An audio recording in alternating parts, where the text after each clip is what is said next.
Hey everybody, Brian here from the LTL podcast, and I'm continuing my coverage on the Moscow, Idaho murders. Now, this past Saturday night, a new 48-hour episode investigating the Moscow murders was released, and we got a lot of new information, and I believe some information that has been confirmed that we've all been speculating all along. Now, we know there's a gag order in place for law enforcement and attorneys not allowed to speak on anything in this case behind the scenes, but the families of the victims are now being allowed to speak as there's no gag order in place for them.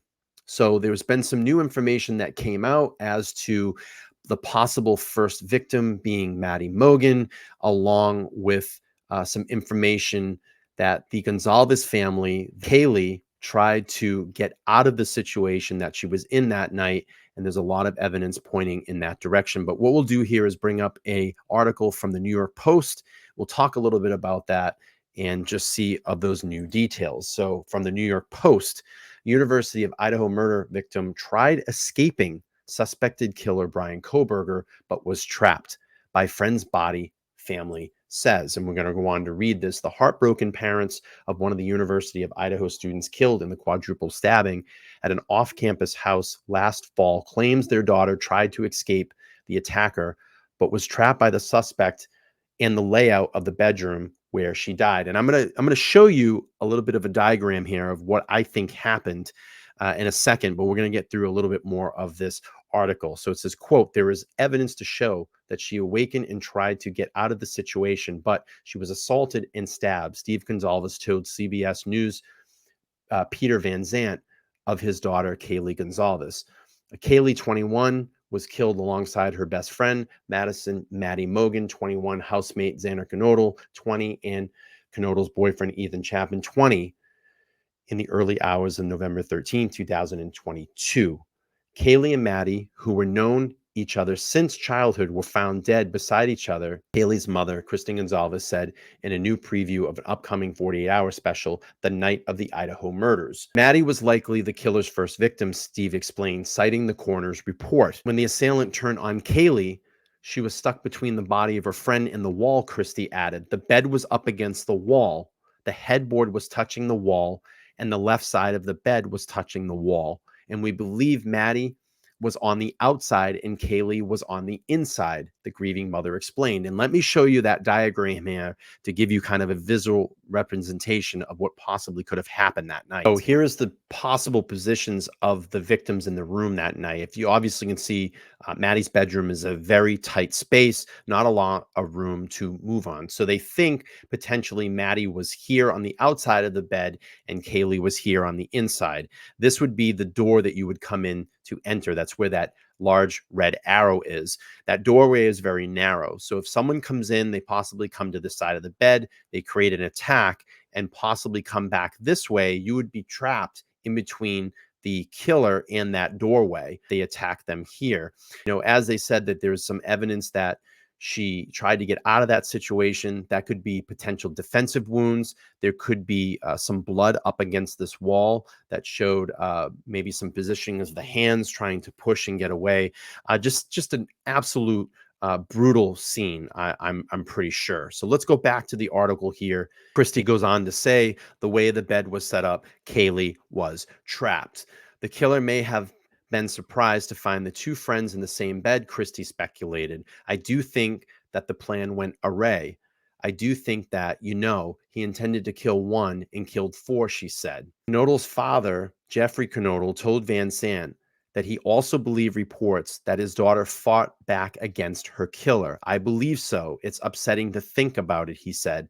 I don't know why the murders happened, Xana's sisters Jasmine Knodel added. I wish we knew. All four of them were just great people and made such an impact on the lives around them. While the Knodel family remained somewhat tight-lipped, the Goncalves family, whose older daughter Olivia was also interviewed for the special, but had been vocal about the investigation since the day of the news the killings broke.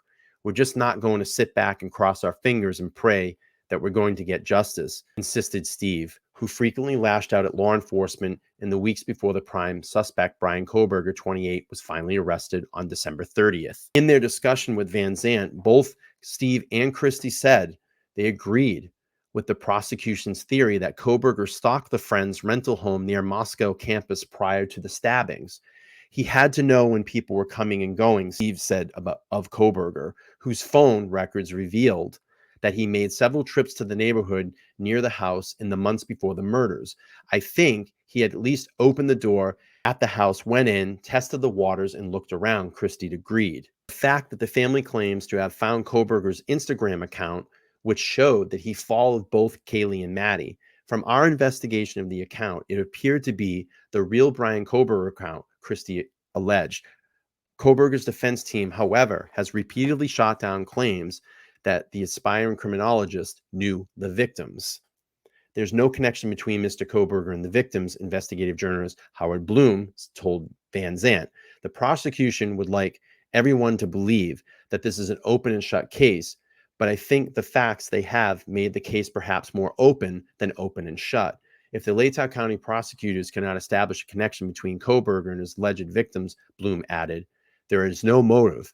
And there's no motive, then that becomes very hard to make a case that he is the killer. The alleged cell phone evidence, Bloom explained, is compelling, but it's not putting someone at someone's doorstep and putting someone in someone's neighborhood. There's a large difference. And I have to disagree with that, because if you look back at the Alec Murdaugh case, look how relevant cast information came in that case. I wish Bloom would understand that. I wish Bloom would do a little bit more research, because I just totally disagree with what he's saying here. And I think it's going to be very compelling in this case. The cast information is going to tell a lot about the movements of Brian Koberger, where he was and when he was. So it goes on to read here, and if you convince a jury of this, you can raise doubts about the validity and the accuracy of cell phone data. I think you're halfway there to getting the case against Koberger either a hung jury or not a guilty verdict, he surmised. While most of the high-profile cases are under a gag order, even some legal experts have cast doubts upon what was once considered a potentially open and shut case.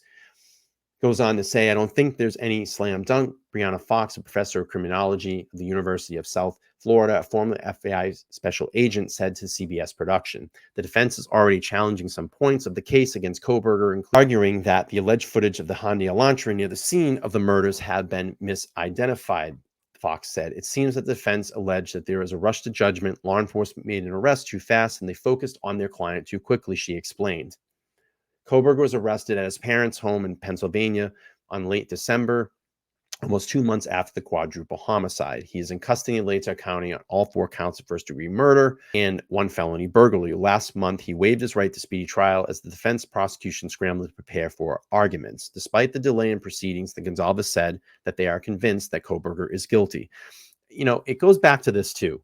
Koberger had the opportunity when Judge was asking for an alibi, and their alibi and their defense is that he was driving around. And the bottom line is this: if I am facing a quadruple homicide and I know that my life is on the line and I have an alibi, I'm going to speak up and say it. Hey, here's a receipt. I wasn't in the area. Hey, here's a plane ticket. I was in Florida. Hey, here's the friends that I was with. Here's their names and addresses and their phone number. You can verify.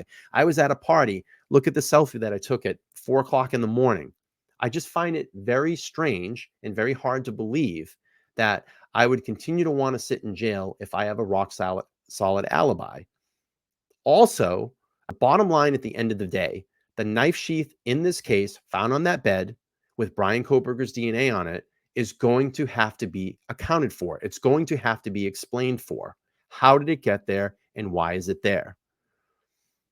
Goes on to say he's going to feel all of us just staring at the back of his head, Christie said, of how the family plans to attend the trial. And he knows what he did to our daughter. So again, great episode by 48 Hours.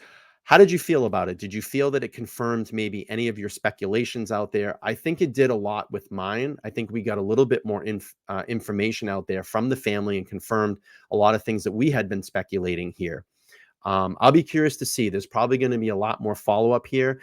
But with everything so tight-lipped and the gag order in place, we're not going to really get the information that we want to hear. And we're going to have to wait for day one of that trial, of that opening statement.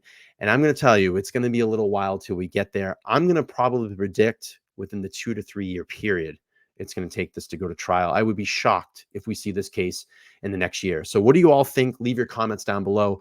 I'll be curious to what you think about the 48-hour episode. Did you think it was good? Did you think it was horrible? How did you feel about the information that came out in that episode? Again, I'm Brian from LTL Podcast. I will continue to investigate the Moscow, Idaho murders, and I appreciate you all being here. See you next time.